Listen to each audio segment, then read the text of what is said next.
سورۃ عبس، بسم اللہ الرحمن الرحیم۔ عبس وتولی ان جاءہ الاعمی وما یدریک لعلہ یزکی او یذکر فتنفعہ الذکریٰ اما من استغنی فانت لہ تصدی واما من جاءک یسعی وہو یخشی فانت عنہ تلہی کلا انہا تذکرہ فمن شاء ذکرہ فی صحف مکرمۃ مرفوعۃ مطہرۃ بأیدی سفرۃ کرام بررہ۔ صدق اللہ العظیم۔ یہ جو سورہ مبارکہ ہے، اس کے بارے میں بعض حضرات کو جو اپنے خیال میں چاہتے ہیں کہ حضور کا مقام جو ہے جتنا بلند سے بلند ہو رکھا جا سکے، تو اس کی ادھر ادھر کی تعویلیں کرنے کی کوشش کرتے ہیں، لیکن اس میں کوئی شک نہیں ہے کہ یہ واقعہ بالکل اسی طرح پیش آیا جیسے کہ یہاں لکھا ہوا ہے، اور اس کی قطعاً کوئی تعویل کرنے کی ضرورت نہیں۔ دیکھیے، نبی کا معاملہ یہ ہوتا ہے، رسول کا معاملہ خاص طور پر، کہ اسے دیکھنا ہوتا ہے کہ مجھے ایک عظیم جو میرے اوپر ذمہ داری ڈال دی گئی ہے، اس کے پورا کرنے کے لیے بہتر راستہ کون سا ہے۔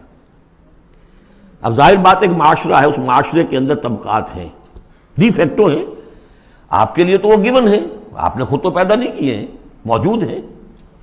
اب ان میں ظاہر بات ہے جو لوگ زیادہ اثر و رسوخ رکھنے والے ہیں، ان میں سے ایک اگر ایمان لے آئے تو وہ دوسرے عوام الناس میں سے 20 اور 10 کے مقابلے میں زیادہ اہم ہو جائے گا۔ موٹی سی بات ہے، اس میں کوئی راز والی بات تو ہے نہیں۔ اس لیے حضور نے دعا کی، جھولی پسار کر دعا کی، پروردگار عمر بن الخطاب اور عمرو بن ہشام یعنی ابو جہل میں سے ایک کو تو میری جھولی میں ضرور ڈال دے۔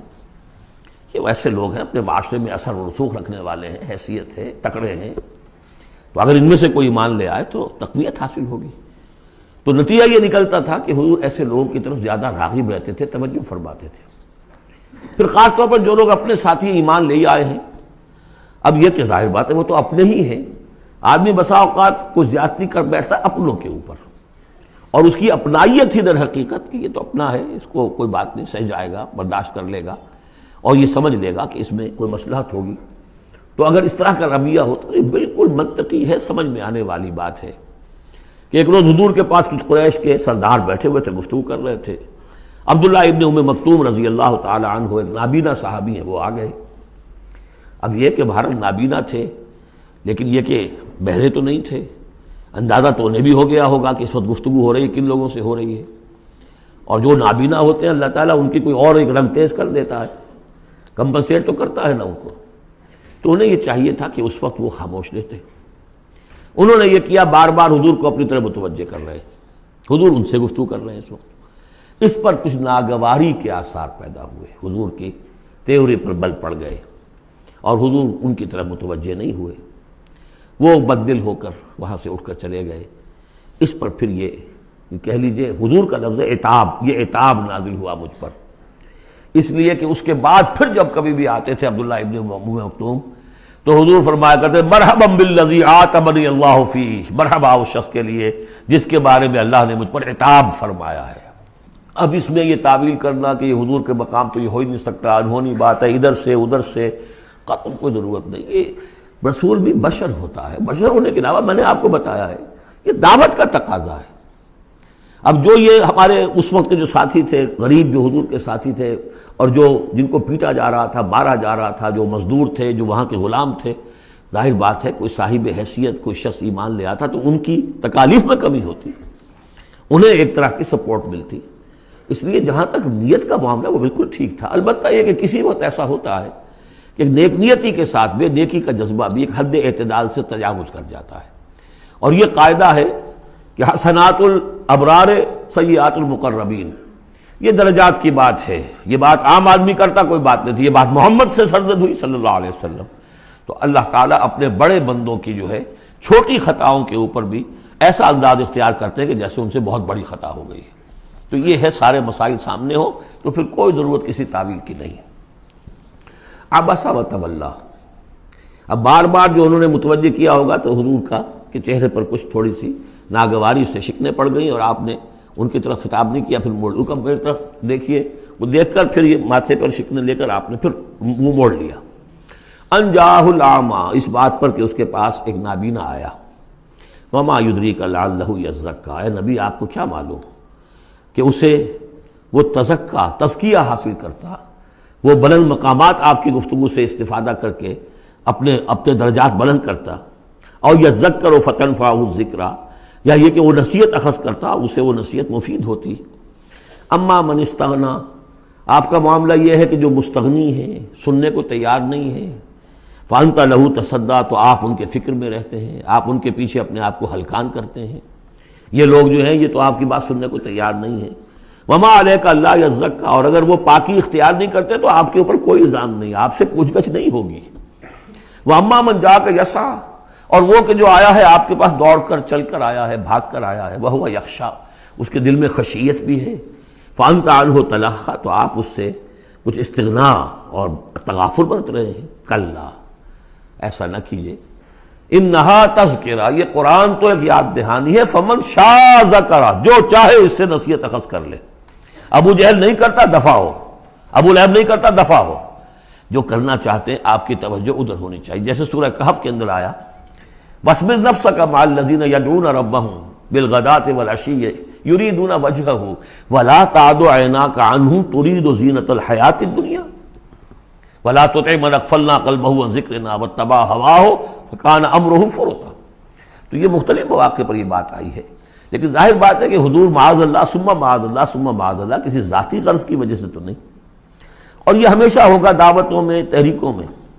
ظاہر بات ہے ہر سطح کے لوگ ہوتے ہیں، اب جو بھی داعی کوئی ہے، کوئی کسی جماعت کا امیر ہے، اب اس کا وہی ہوگا، اور وہ چونکہ ایک کمپلشن ہے کہ جو لوگ معاشرے میں زیادہ مؤثر ہیں، صاحب حیثیت ہیں، ان کا ایمان لے آنا، ان کا ساتھ آ جانا، کسی تحریک میں شامل ہو جانا، وہ اس تحریک کے لیے، اپنے لیے نہیں، ذات کے لیے نہیں، اس تحریک کے لیے، اس دعوت کے لیے، اس مقصد کے لیے یقیناً مفید تر ہے۔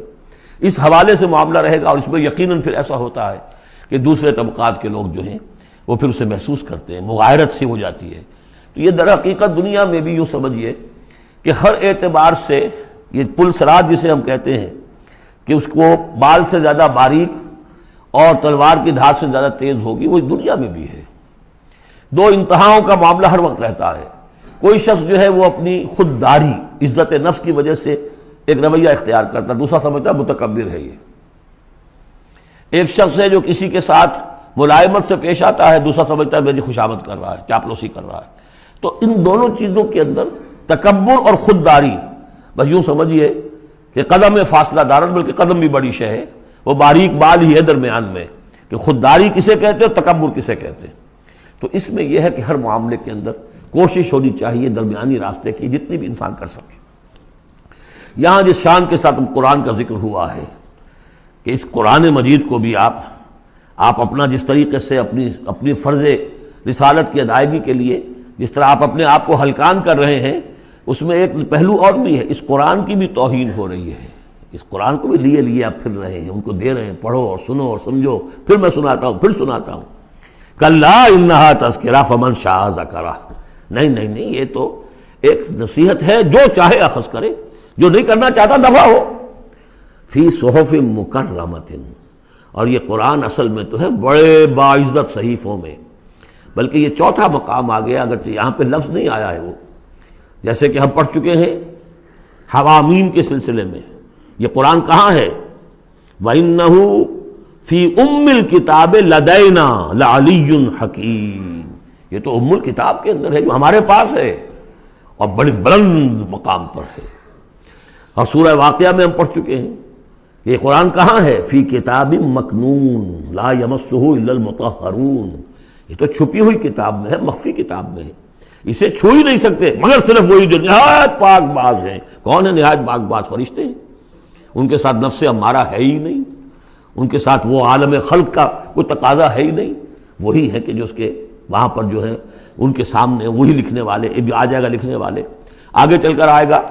وہ یہ قرآن کہاں ہے؟ بل ہوا قرآن مجید فی لوح محفوظ، تو لوح محفوظ، کتاب مکنون، ام الکتاب، اصل قرآن وہاں ہے، جیسا کہ بارہا میں نے کہا یہ تو قرآن کی مصدقہ نقول ہے جو اللہ نے ہمیں فراہم کر دی، اصل قرآن وہاں ہے، اسی کا تذکرہ یہاں ہو رہا ہے فی صحف مکرمۃ۔ وہ ام الکتاب جو ہے وہ تو بڑے مکرم، بڑے معزز باعزت ورقوں میں ہے، مرفوعہ، بلند و بالا، مطہرہ، نہایت پاک، بِأَيْدِي سَفَرَةٍ، وہ ان کے ہاتھوں میں ہے لکھنے والے فرشتے، وہاں سے نقلیں تیار کر کر کے بھی تو آخر بھیج رہے ہیں نا وہ، بِأَيْدِي سَفَرَةٍ كِرَامٍ بَرَرَةٍ، اور وہ خود بھی بڑے باعزت ہیں، بڑے نیک ہیں۔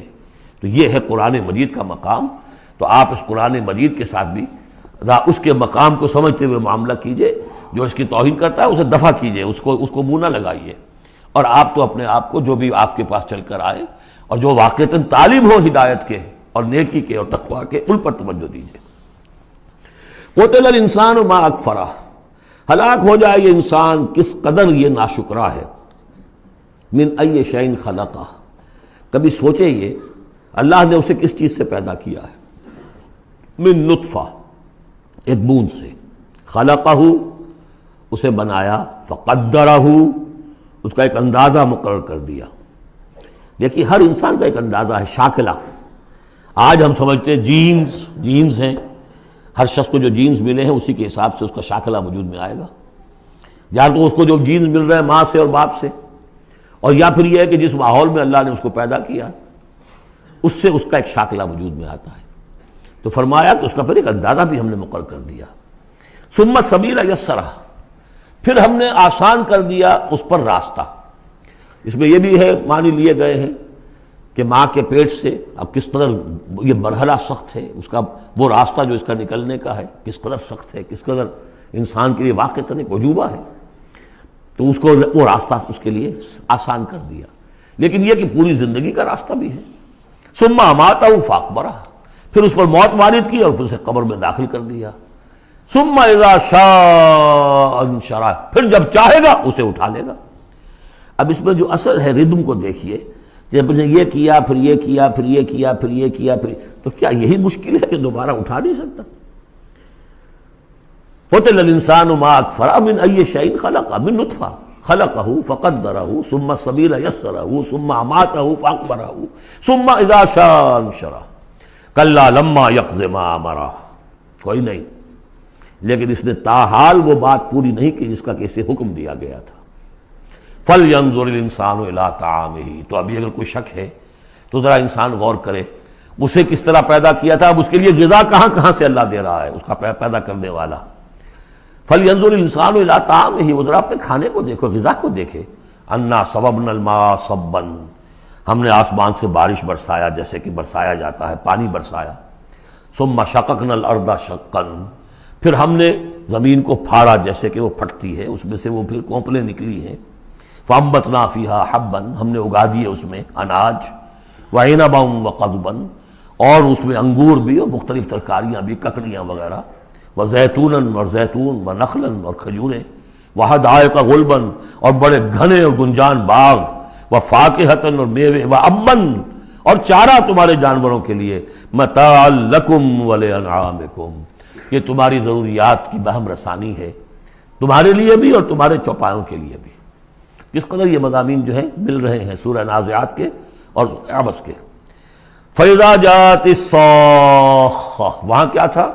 فَإِذَا جَاءَتِ الطَّامَّةُ الْكُبْرَىٰ، یہاں آیا فَإِذَا جَاءَتِ الصَّاخَّةُ، جب وہ آ جائے گی کان پھوڑنے والی، یعنی جب وہ سور میں پھونکا جائے گا تو وہ جو کان پھوڑنے والی آواز آئے گی۔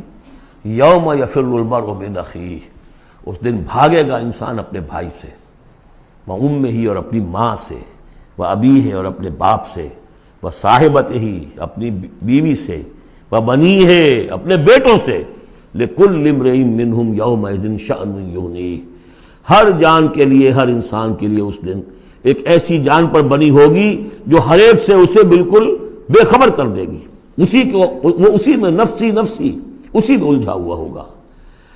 وجوہ یومئذ مسفرہ، اب وہی نقشہ جو سورہ قیامہ میں آیا تھا، وجوہ یومئذ ناظرۃ الی ربها ناظرہ، ووجوہ یومئذ باسرۃ تظن ان یفعل بها فاقرہ۔ وجوہ یومئذ مسفرہ، بہت سے چہرے ہوں گے اس روز روشن، ضاحکۃ مستبشرہ، تبسم ہوگا ان کے چہروں پر، ہنس رہے ہوں گے اور خوشیاں منا رہے ہوں گے۔